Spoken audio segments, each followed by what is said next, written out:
It's a journey, and it's about a mind finding his own spiritualism and his own basis of what makes him think that there may be something else. When I first spoke with Ridley about it, I said, why? Why make this film? I've seen the Ten Commandments. Isn't that enough? That was before I discovered that there's a wealth more that can be delved into. If you take on this story, you have to believe it happened. It's almost one of the most powerful anecdotes in the Old Testament. He's making a movie. He's not trying to read a passage from the Bible for religious purposes. The sheer scale of it was enormous. It's not just a few extras or even a few big crowd days. I love anything epic. I love to make up universes and worlds. And I felt, with the greatest respect to previous filmmakers, the Egyptian thing hasn't really been done that well. I can't think of any other director who can make history come to life in such a personal and real way. Next to the story of Christ is probably the most important religious story that you can actually tell.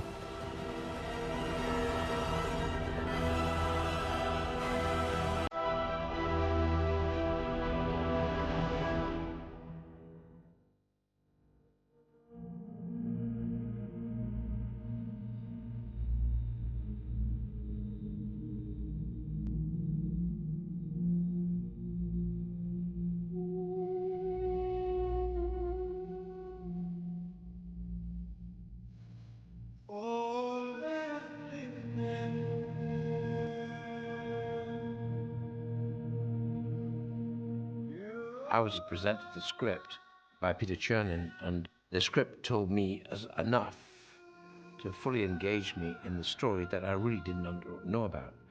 And I was astounded by the lifespan of this particular character and what it led to, which has been represented in many epics over the years. And once I took that on board, I knew I'd be facing that as a challenge as to what I'm going to do with that.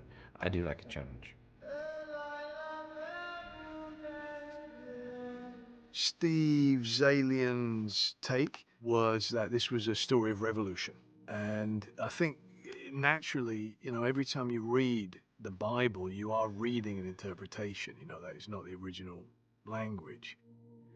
What we were aiming for is not a overtly biblical film in the way that people have come to expect biblical films to be. We wanted to find a far more human story and really focusing on the relationship between Moses and Ramesses. Steve's funny in that whatever you got, he doesn't really want to do it. And so it's a constant persuasion. And I always love the experience because he makes you work every inch of the way through a discussion, page by page, intention. How do we talk about religion? Do I have to talk about God? Steve is not a fantasist, he's a realist, so everything comes from that point of view. The reality of everything is everything, and therefore the logic of that reality is very important to him. And I think that was a perfect choice, because he's saying, well, I'm kind of atheist, really. And I said, well, no better person to write it.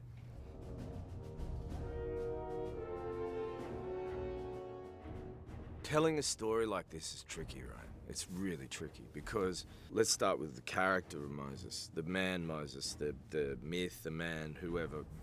But Moses as a character in religion and in history belongs to a lot of people. If you get in the business of trying to please everybody, that kind of diffuses your energy.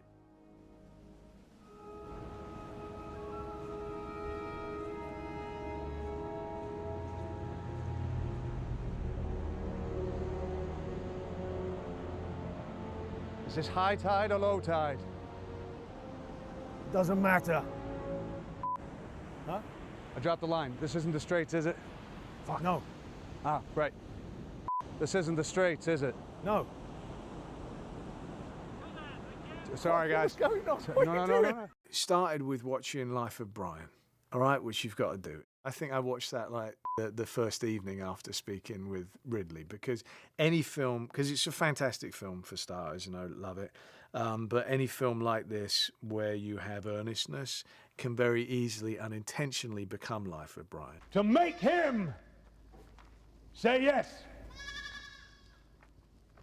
Yes? Yes! Now shut up that fucking goat!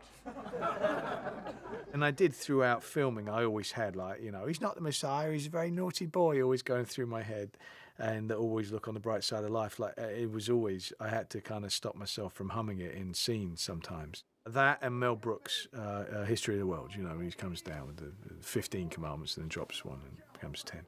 Has given unto you these 15. Wait. 10 commandments for all to obey. And then, all right, okay, that's what we have to figure out. Don't become that. Then I set about reading the Torah, which took a little while, but really fascinating, you know, I was really fascinated by it.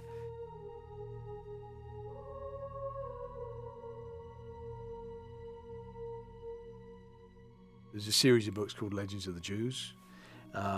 There's a book called Moses A Life by Jonathan Kirsch, which I found to be really helpful in looking at him as a, you know, all too human man.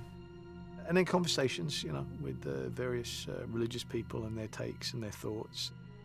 And also witnessing how each and every person has their own personal idea of who Moses should be. And each person, they would talk with me, and there was no question that I had to play it the way that they saw it. And so understanding, right, it doesn't matter what I do, I can't be everybody's image. And so we have to free ourselves up and give our own interpretation, which was always what, you know, Steve, Salian and Ridley, you know, were going to do.